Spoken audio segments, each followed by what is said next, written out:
Yeah. What is going on, beautiful people? Welcome back to another amazing and impactful episode of the True Health Forever podcast, where we shall live our best life through the lens of holistic health. I'm your host, Truvel, creator of Black Wall Street, the board game, and as usual, first of all, hold on, before I get into it, actually, today is Wife's Appreciation Day. Yes, we love to see it. So, one, I appreciate my wife. Oh, Appreciate you, Queen. She appreciates you back. She does? Mm-hmm. Okay. Well, hey, tell her I said what's up. Okay. But if you're doing something, or if you got a wife out there, you got a partner out there, do a little sprinkle of appreciation. Queen's gonna get a foot massage later. Yes. But as usual, I'm joined with the beautiful, the appreciated, the curl-rific, smiling, dancing queen herself. Please introduce yourself. What's up, everybody? My name is Sinclair, aka the Health Nerd. I'm excited to be here on a Sunday afternoon. Oh, yes, ma'am. So I'm gonna get right into it. So, if you know me, you know I'm a little anti-Apple, may be a strong word, and I'll talk about it later, right? But I'm not necessarily the hugest fan. I've literally never bought anything Apple in my life. I'm that annoying person. Yes. In every group chat. Man, I don't even know what the correct color is, but all your messages is green, blue. All your messages is blue. No. The regular one is blue. Yeah. Ours is green. Right. Oh, Devon, all your messages are green, and they're like, "Who messed up the group chat? How come?" Sorry, it's me. But when I was kind of doing a little bit of research and looking at the iPhone 13, a lot of tech folks are not too happy with it, just because it hasn't made a good leap in innovation like where we're kind of used to for Apple. So thinking about it, and also having a conversation with Markel, I was like, how can we mix the possible fear of innovating that Apple may be going through today with the possible fear of yourself like evolving and going to the next level? And what is that real difference between every year coming up with an updated phone? Like there's more RAM, a better camera, and it's changing every year, versus a true evolution in what the company's doing or what you're doing as a person. So if we got you here and you were like, oh, I wanted to talk about the iPhone 13, we're gonna do a little sprinkle of it, but this is not a tech review video. Like we're a health company, we're a holistic health podcast, but we are going to make a nice little comparison between some history of Apple and possibly ourselves. Queen, King, are you ready? I'm ready. All right. Well, without further ado, let's get into the episode.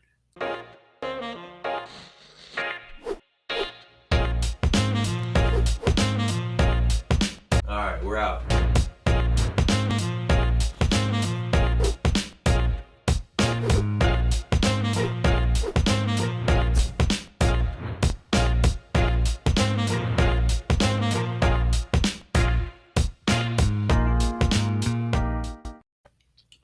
All right. So jumping right back into it, Jair, if you can go ahead and put the evolution of Apple, because I want y'all to see, right? I want y'all to see the evolution that Apple has gone through, which undoubtedly Steve Jobs is one of the most creative, innovative, visionary, I think, leaders that a company has had, hands down, right? So no disrespect to Steve Jobs legacy, dope dude, and I respect Steve Jobs as a visionary, as an entrepreneur. However, I'm just saying, all right.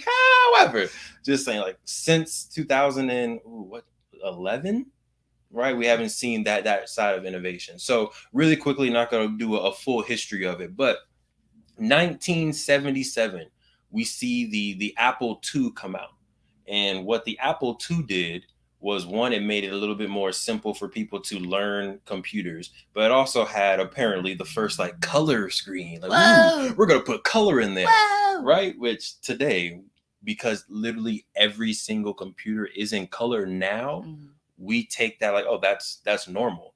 But Apple was the first to do that. So again, being revolutionary, being innovative, and evolving what computers look like Right. in our environment. Step number 2, we got the Macintosh, which came out in 1984. I think Queen might need to help me because my eyes aren't good. Yes, you're correct. Good job. Cool. I know I did my homework. And the Macintosh was one of the first computers to really make the mouse normal and commercial. And again, today, the mouse, like if you have a computer and no mouse, or at least a mouse pad, you're like, what do you? I gotta use the arrow to get around. I gotta use the tab key. Like that's what people were literally doing back in the 80s until Steve Jobs was like, you know what? We use our fingers. How can we take this finger situation and put it into a mouse? So again, revolutionizing every step of the way. And then we got the Mac. What is that? The G3? iMac G3. iMac G3 came out in 1998, and this is the Mac. If you're listening on the podcast, right, and you're not able to see the visuals, this is the Mac that I think really divided the culture because it was like, why is it see-through? And like these used to be in like all the schools. Like, why is it see-through? And Steve Jobs's explanation or vision behind it was, we are so open and transparent with what we're putting inside this computer, and we want you to understand that we're going to make it see-through so you can literally see inside of the computer. Right, real dope stuff. Again, revolutionary. We got 3 more if you're listening. Go ahead, Queen. And even that concept, I don't know if he was the first to do it, but that's applied to a lot of other things now. Also. Like restaurants. There are some restaurants where you can see into the kitchen. Yeah, and it's and the I same. like those. Yeah, that's cool, right? You like, it's like, it's such a hidden thing with other places, but like, so, some are courageous enough to be like, we have nothing to hide. Yeah, watch your food being made. So it's like even that concept of like, we have nothing to hide, so let's just make it clear. Right.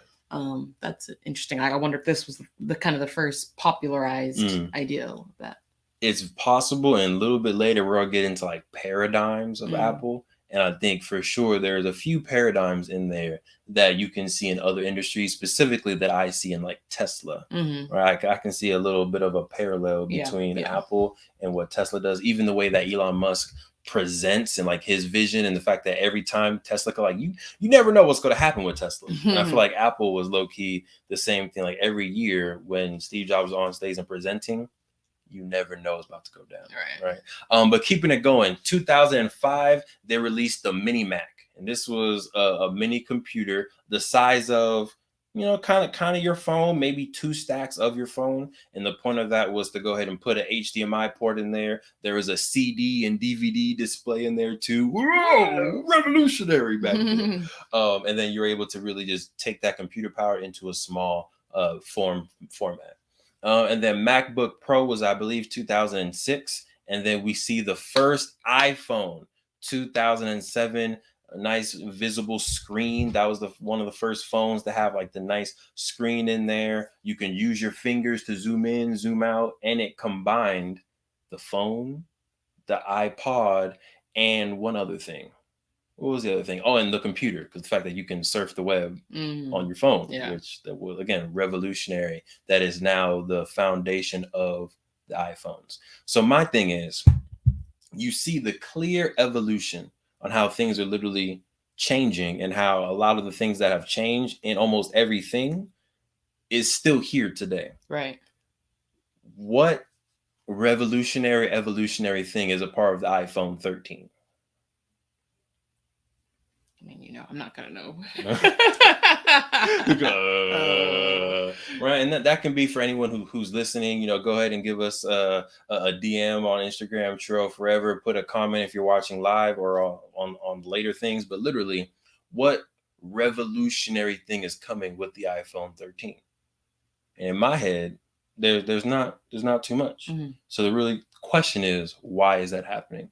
Why is the number one computer company, arguably the number one smartphone company, arguably, how come they are not continuing to push the paradigm and continuing to evolve what smartphones do in this industry? And my hypothesis is, right, let's hear it. I feel like they're afraid to lose customers. Yeah. I feel like they're afraid to lose market share. Yeah. And go ahead, Queen. I was gonna say, because if you do something, in order to do something revolutionary or evolutionary, both, yeah. it means it, by definition, has to be something different. Right. And again, doing something different requires change, which people are generally resistant to. Yep. So yeah, I feel like that naturally seems like kind of an obvious reason why they probably are a little more conservative with their updates now. Yeah, 100%. As a business, I completely understand you are supposed to protect your assets, right? Protect your bottom line and make sure that you are being profitable. But I also think that the way that Steve Jobs operated as a visionary, he was worried about that, but he was like, I'm going to increase sales through innovation. I'm going to increase how many people want to buy through evolution. How this connects. I know you're thinking, why are we talking about iPhones and Apple on this Holistic Health podcast? How it connects is, have you held back yourself from evolving because you're afraid of losing people around you? Right? Have you held back in a certain, piece of who you are? You haven't changed something because you're worried about, oh, what if my friend doesn't like me anymore? What if this group judges me? What if my parents don't vibe with me anymore because I decided to take this route instead of this route? Yeah. That's, I think, a lot of decisions that a lot of us are making on a daily basis. And yeah, we're just afraid to evolve because we're afraid of what we might lose if we do. Yeah. I feel like that's a very valid, and it does directly connect. Because I feel like that's something that you hear, that you read with people who are successful. It's like, yeah, I lost friends along the way, or this family member, right? Or they're maybe not as connected with certain family members. So yeah, it's almost one of those things that you kind of know is inevitable. Like if you go on a like an evolutionary transformation, your circle's going to look different. Right. And that it's required. I think it's actually required because, what they say, like you are the sum of the 5 people around you or that you spend the most time with.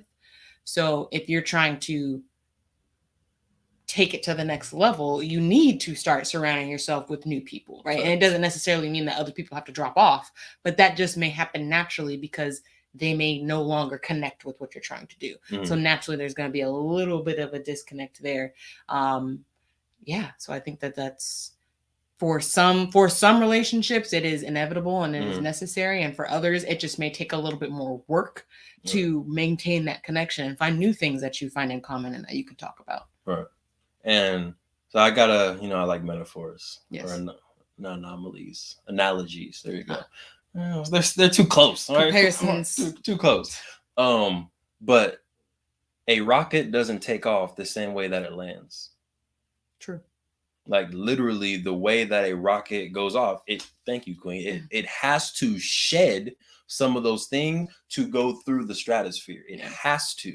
So for you, as you're thinking, what is your stratosphere? And we'll talk about that in a second. But then you might have to also think about what are some things that you might need to lose, to shed off in order to really launch to where you are trying to go. Okay. So if we can kind of move a little bit into the next section, let's do definitions. Okay, we're going to do just definitions of change, definition of evolution, and then we're going to go through the steps and the path to your personal evolution. So Queen, you got better eyes, so I appreciate it if you can please do, hey, play your role. Know your strengths, play a role. Your role. If you can please say the definition of change. Yeah, so change is to make someone or something different, or alter or modify. So really quickly, make someone or something different. It doesn't say better. It doesn't. Change can be good or bad. It's just different. Alter or modify. Those are very you think like alter something. Oh, I'm going to alter myself. That doesn't sound like I'm going to come out a new person. It just sounds like maybe 1 or 2 things about me will be different. It also makes me think of, I think it's because you wore those pants the other day that had to get altered. Oh, right. But it makes me think of something that's immediate and really maybe isn't even supposed to last. Right. So for example, the Queen has these amazing pants. I'm gonna buy you another pair of these pants. And life happens and there was a rip in the pants. So we gave it to mom. Right on my booty. Hey, too much. But yeah, they ripped, so we had to sew them back. Now that sewage did allow her to wear them again. But now I feel like even whether it's real or subconscious, you can't move the way you want to move in those pants because you know they're already ripped. Right. So again, just because you change something, just because you make it different or alter it, does not mean it's better. Sometimes it could be worse. I'm very happy that they're sewn. Thanks, Mom. Yes, we appreciate you. We wore those yesterday. Yes, I did, and I'm just glad I can wear them again. But yeah, they are not. I do have to watch how I get into cars because that's what happened. All right. So evolution, the definition is the gradual development of something, especially from a simple to a more complex form. Beautiful. So again, gradual development. When I think of development, it does have a positive mind frame or a positive framework connotation for me, because when you develop something, typically you're developing to make it better. And it also says from simple to complex. And again, usually evolution, simple to complex, that is again getting better. Like the Queen, when she brought up you said the evolution of what? Humans? People? What did you say earlier? You don't remember? No. Oh, okay. Well, when you think of just like evolution period and Darwinism, the whole point is you're getting better with every generation to be able to survive, to be able to pass on your DNA. So you are evolving, right? Getting better. Queen, anything you want to sprinkle on that? No, I think it just, this doesn't necessarily, although I will say going from simple to complex depends on the situation, whether that's better or worse. We're not talking about carbs. I realize. I realize. I thought the health. But sometimes I feel like some things can be too complex, and it's better is making it more simple. So that part doesn't necessarily automatically mean that it's better to me, but the development part, to me, yeah, that does have a positive connotation, because how do you develop something to make it worse? I feel like you're tearing it down at that point. Right. So yeah, it definitely has more of a positive connotation and more of a like long-term sustainable connotation. I feel like evolution just it implies long-term, right? I feel like you don't go in an evolution in a day. Right. That evolution is a journey. Years. It implies like a journey where there's maybe there's not necessarily a destination. It's just a continual like journey. Yeah.